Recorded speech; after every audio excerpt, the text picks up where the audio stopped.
Good morning, everyone.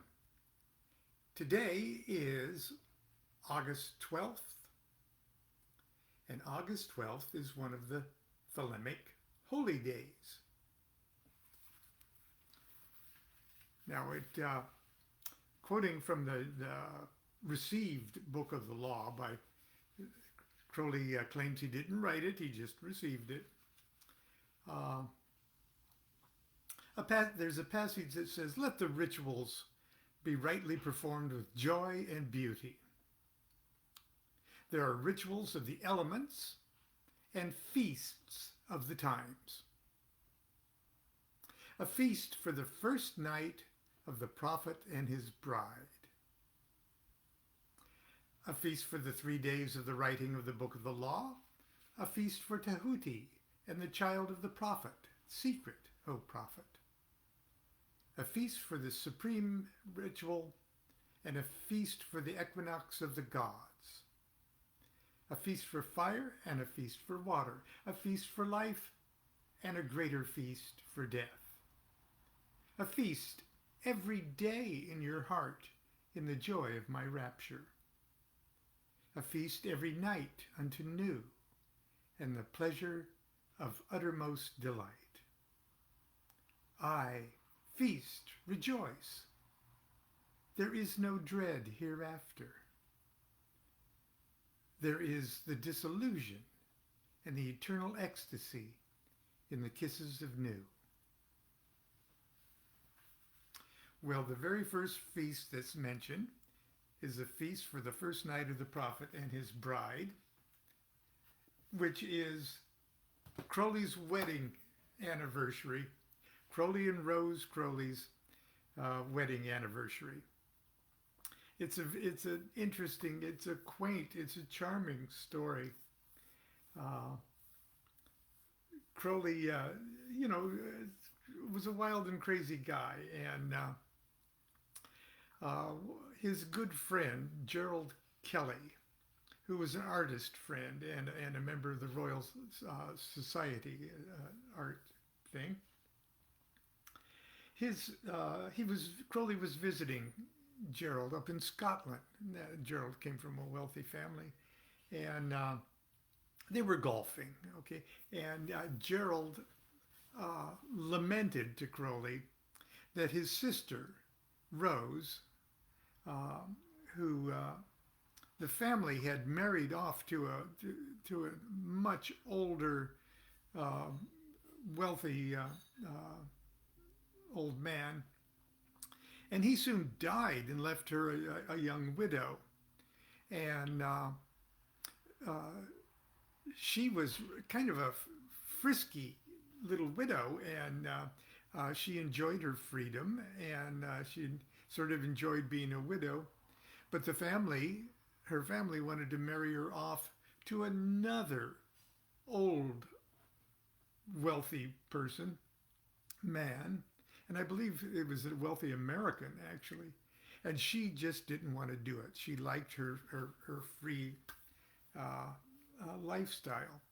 And so she was giving the family trouble. And Gerald was lamenting to Crowley about the predicament that she was in. Now, in those days, and we're talking about around 1903, in those days, in that strata of British aristocracy or hoity-toity culture, it was no good for a single woman to be that free and have multiple affairs and things like that. But if she were a married woman, that would be a different thing. People put on blinders, okay? So in other words, it was permissible, or it wasn't permissible, it was ignored if aristocratic women, married women, should carry on affairs. So Crowley said to Gerald, "Look, I'll fix this problem for you and your family. I'll marry your sister, okay? and I have absolutely no problem with letting her be as free as she wants to be. She will be uh, a good settled married married lady, and she can just go off to London and have as many affairs as she wants. And so he introduced, and Gerald said, "No, that's a bad idea. That's a bad idea, Al." And please go to Richard Kaczynski's Perdurabo to get the real story. This is Lon's version of the story. Okay, so everything I say is a Lon's version. So, uh, but anyway, they had a heck of a time. The family wasn't going for it. Gerald wasn't going for it, but Crowley went to Rose and said, "Look, I'll marry you. Let's just get married to me and then be a free woman." And so she agreed, and they went off, and I believe it was on a Sunday. Now, it's getting married in Scotland in those days, even now, is not an overnight thing. You had to post the banns and things like that. But somehow or other, they found someone to legally marry them on a Sunday, even. Okay, it was the equivalent of a Reno wedding, but it was a real wedding. But it took some shopping around, and of course they couldn't call, But anyway, they got married, and they were having dinner at a hotel while they waited for Rose to catch her train to take her to freedom in London. And over dinner they had a few drinks, and they started looking at each other and looking at their watch and say, gee, this 4 hours here before your train comes, maybe we should just have a little fun and consummate our marriage. And the more they drank, the more that seemed like a really good idea. So they got a room at the hotel, and miracle of miracles, they actually fell in love with each other. And Crowley was amazed because he didn't think that he was ever capable of experiencing that form of attraction and love and ardor toward any woman. Okay, and before the night was over, the train came and went. And they were in love, and Crowley vowed to her, let's go on an extended honeymoon, and we can make love under every romantic moon in the world. I'll take you to Egypt. I'll take you to China. I'll take you to all the places that he liked to travel to. And so began their marriage. And that was in August, and they went on that honeymoon, and they did make love under every romantic moon in the exotic world of colonial travel. And they discovered eventually in February of 1904 that Rose was pregnant. So instead of going back to Crowley's house in Chile, Scotland, they said, let's just stay here in Cairo. And because it's very pleasant in the wintertime in Cairo, and we'll just sort of wait out the winter and go back later in the year and have the baby and everything. So they booked themselves into a very nice hotel in Cairo, and I won't go into that story because it's the story of the reception of the Book of the Law and the magical partnership of Crowley and Rose ensued thereon. So the entire Crowley's entire subsequent magical career, really, the fuse was lit to that when Rose and Crowley got married. And that's why it's the first feast on the list. Oh, I've babbled on. I'm supposed to be reading for you today from The Heart of the Master. Would you mind if I didn't postpone that and just went ahead and did it today? Okay. Anyway, that's my Crowley honeymoon story. We are on, now yesterday we did the 10 secret joys of the Master, which from 1 to 10 on the Tree of Life, came down the Tree of Life in the lightning flash via the Sephiroth, 1 through 10. Just like in the Sefer Yetzirah. Deity created everything in 22 or 32 mysterious paths, 10 which came out of nothing, and 22 paths. The 10 are the Sephiroth of the Tree of Life, and the 22 paths, or the 22 letters of the Hebrew alphabet, are the paths. And the 22 secret instructions of the Master are these 22 paths, coming from the top to the bottom. Are we ready? Now that I am come to myself, I yearn in ageless sorrow for that which I am so little able to attain. I bleed inwardly so that my passion traces my flesh the words of the cry that I cannot utter aloud, the call of the soul to the soul of the Master, to be made one with him.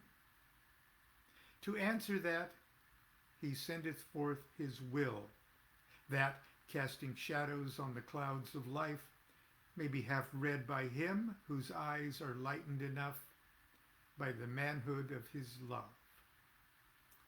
Thus then, do I learn how best to make myself fit to fulfill my life and the life of the Master, and offer my blood to his heart. Now, in this particular edition of The Heart of the Master, we have beautiful halftones of the Atu, or the tarot trumps.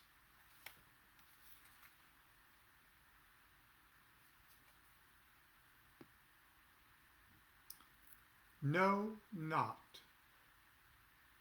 So this is Aleph and the Fool. And it's the 0 key card. There's 22 trumps in the tarot, but the numbering starts at 0. Even though Aleph is number 1. So the key number is always 1 step back from the Hebrew alphabet number.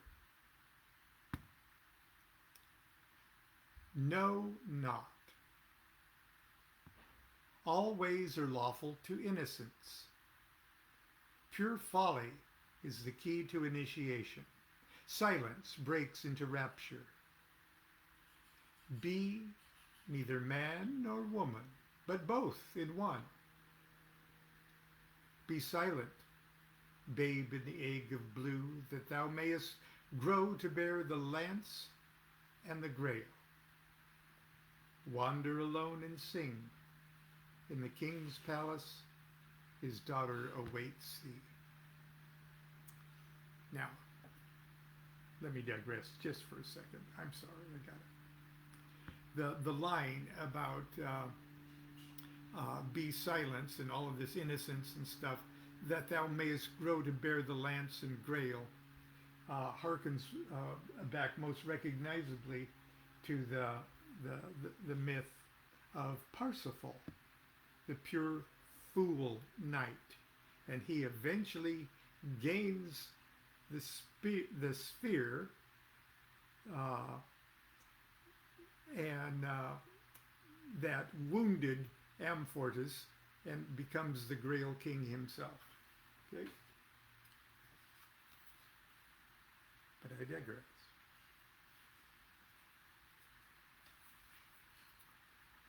Now this is number one, the magician, the magus. The true self is the meaning of the true will. Know thyself through thy way.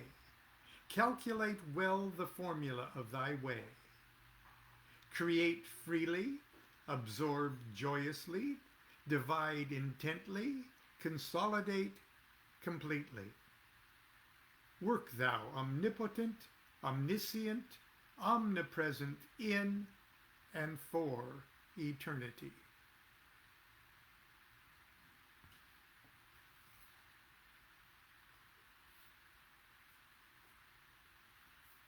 To the high priestess. Let's see, let me try to get that steady for you.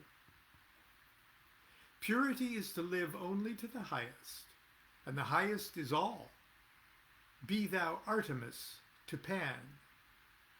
Read thou in the book of the law, and break through the veil of the Virgin.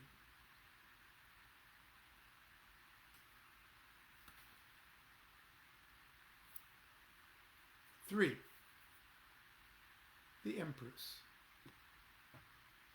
This is the harmony of the universe, that love unites the will to create with the understanding of that creation. Understand thou thine own will. Love and let love. Rejoice in every shape of love, and get thy rapture and thy nourishment thereof.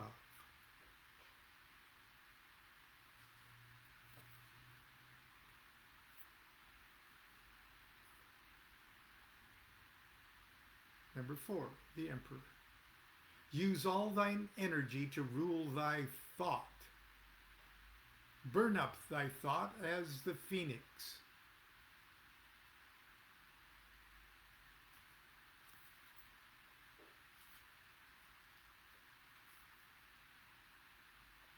The Hierophant. Offer thyself virgin to the knowledge and conversation of the holy guardian angel. All else is a snare. Be thou athletic with the 8 limbs of yoga, for without these thou art not disciplined for any fight.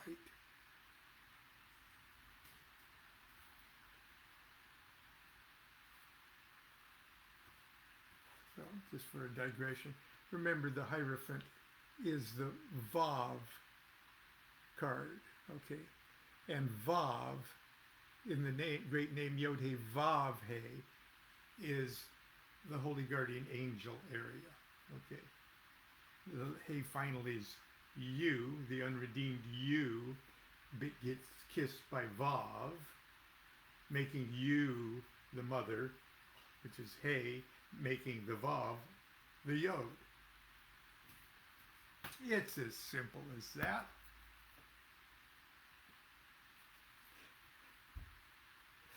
The Lovers.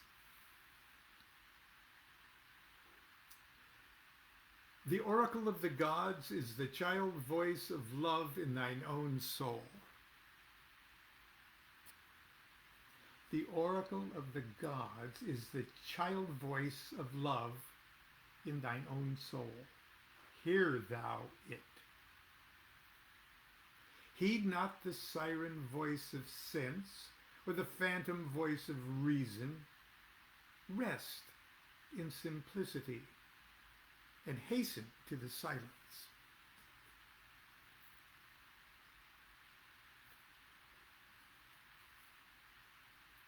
Now this one's rather obscure, okay, and alchemical. And because it's the Het card, and Het is the word of abrahadabra, which is the joining of the 5 and the 6, the joining of you and you as the client of your holy guardian angel. It has all sorts of connotations that are easily alluded to in sexual terms. Okay. So it's a heavy card. And it revealed itself, the mystery of abrahadabra and the mystery of Het unfolded in Crowley's career throughout the period. He wrote this in in the 1920s, the early 20s, and he was still finding out mysteries and secrets in this. The issue of the vulture, 2 in 1 conveyed. This is the chariot of power. Trink, the last oracle. Now, of all of these little comments, these little poems on these cards, that one's pretty damn alchemically obscure, at least at first. The idea being the issue of the vulture. You could look at it like, your offspring are your issue. Okay, I'm the issue of my parents. Okay, I issued forth from my parents' loins, as I'm sure they would agree. So the issue of the vulture may very well be an egg or a baby vulture. And in Egyptian mythology, vulture, for some reason way back when, nobody actually saw, probably ever saw vultures mate.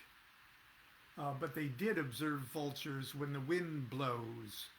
They turn their backs to the wind and put their butts up in the air, and they see the vultures bending over with the wind blowing up their butts. And the rumor started that vultures don't mate in normal ways. They procreate. They do the sacred act. The wind itself, the spirit, the nous, the pneuma makes them pregnant. In the same way that Gabriel appeared to Mary to make her pregnant, he appeared as a dove, a wind thing. The wind has always been a blind for spirit. Spirit magically created the issue of the vulture. And 2 in 1 conveyed, okay? The charioteer is the conveyor of something, okay? And it's suggesting that this blood and water that the Holy Grail is conveying is a big secret here. And remember, this chariot goes from 5 to 3. It crosses the abyss. It returns the totality of the evolving life of the cosmos. That's what Crowley refers to as the blood of the saints. It returns it across the abyss to number 3 on the tree of life, to Bina.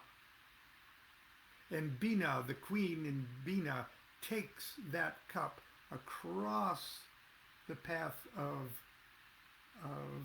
Doloth, that horizontal path that goes from between 3 and 2. She takes that liquor across that path to number 2 and gives it to her lover in number 1, making him so, and it awakens him. And then they mate again, and in their union they dissolve in ecstasy and realize they aren't 2, they're one. And that's how number one gets returned to on the tree of life. The issue of the vulture, two in one conveyed. This is the chariot of power.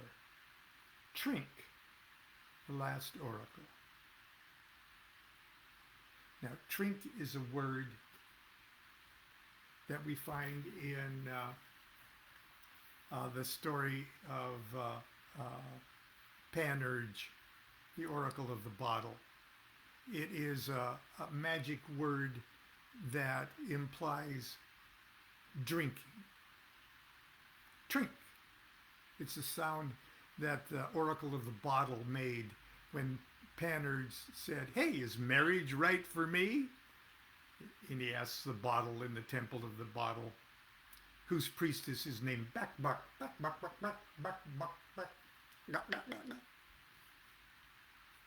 But I digress from my digression. And the bottle cracks. It goes trink. And he sort of interprets it as, well, that means, yeah, marriage is right for me. I should join, and I should drink deep from the fountain of love or something like that. But anyway, that's a wild one. I'm taking so much time. Are you going to be able to sit through this today? I want to finish it. Everything else is really short. I apologize. Key number 8. Balance each thought its exact opposite. Balance against each thought its exact opposite. For the marriage of these is the annihilation of illusion.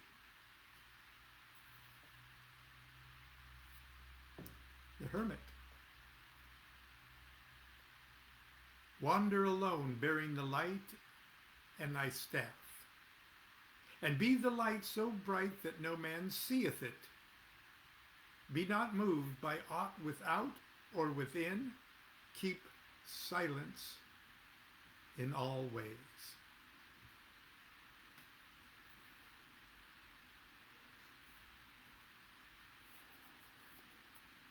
The Wheel of Fortune. Follow thy fortune, careless where it lead thee. The axle moveth not. Attain thou that.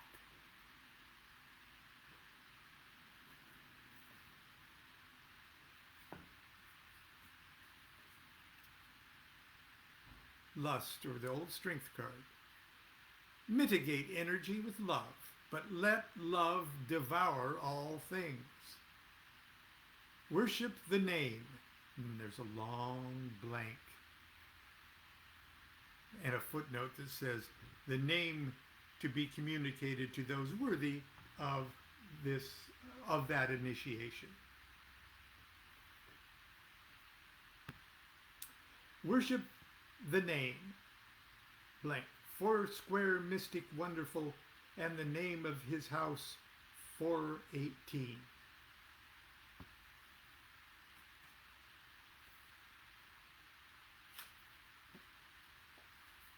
The Hanged Man.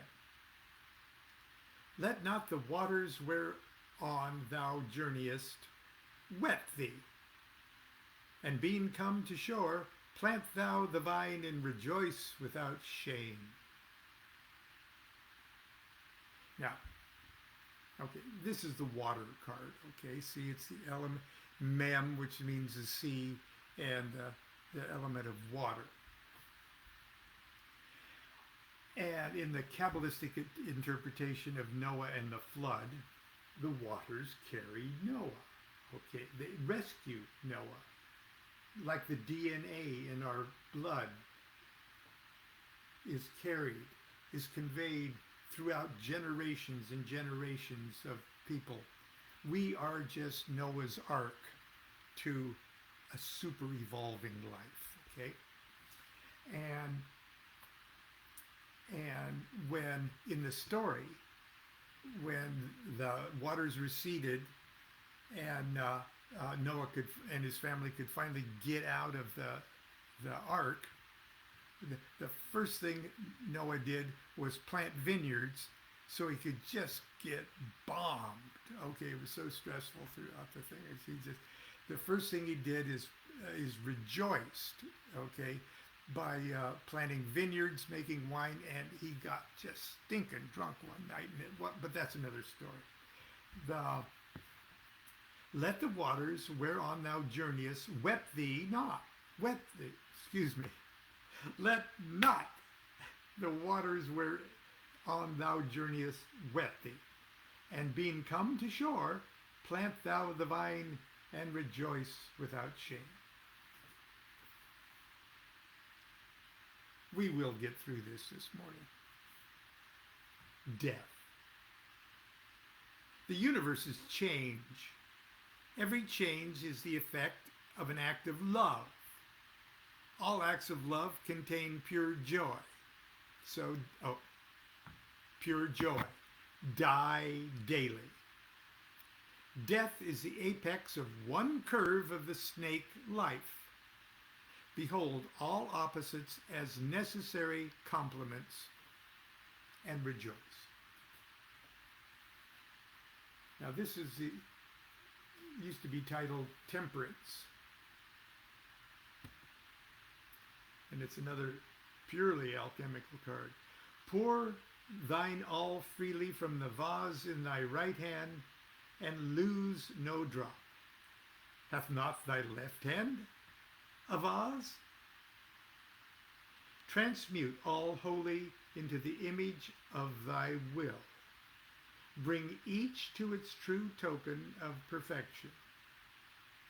Dissolve the pearl in the wine cup. Drink and make manifest the virtue of the pearl.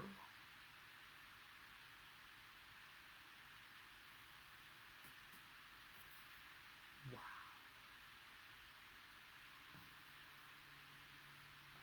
Lon will speak not of that this morning.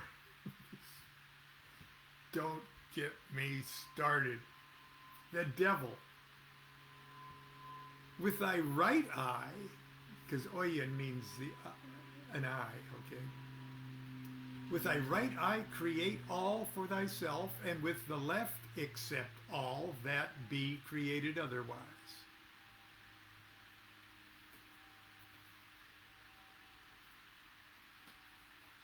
The Tower. Break down the fortress of thine individual self, that thy truth may spring free from the ruins.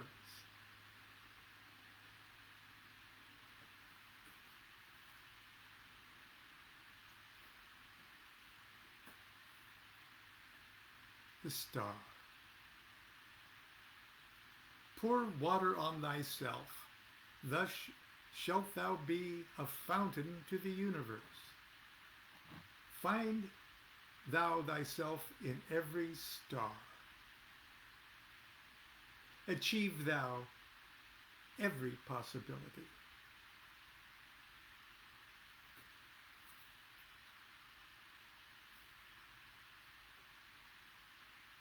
The moon.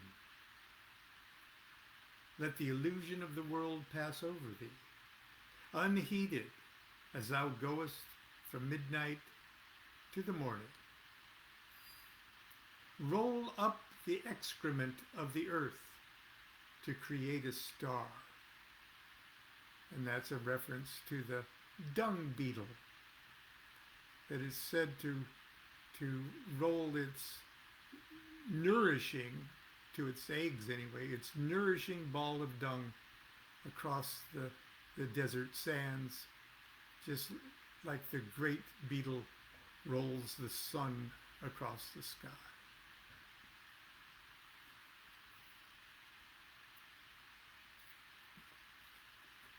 Said Lon. The sun, give forth thy light to all without doubt. The clouds and shadows are no matter for thee. Make speech and silence, energy and stillness, twin forms of thy play.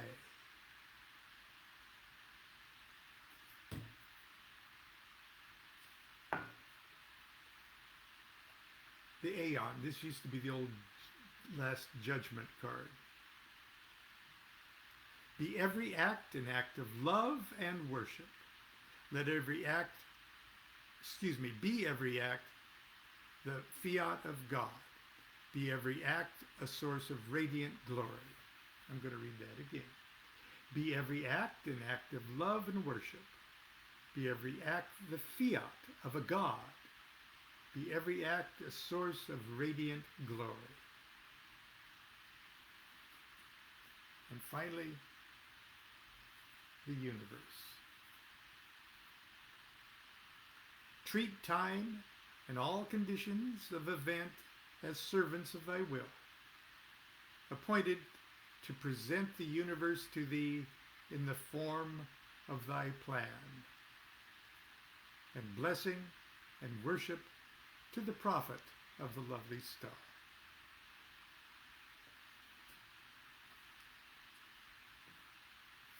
The shadows suddenly faded as the clouds vanished from the sky, and there is no more writing on the heavens, for which was graven upon mine heart. Okay. Tomorrow we'll read the 4 virtues of the heart of the Master. I know we went way over, and I apologize for my digression into the honeymoon of Crowley. Be that as it may, continue to be good to yourself and be good to each other. Do what thou wilt shall be the whole of the law. Love is the law, love under will. Aye, feast, rejoice, there is no dread hereafter.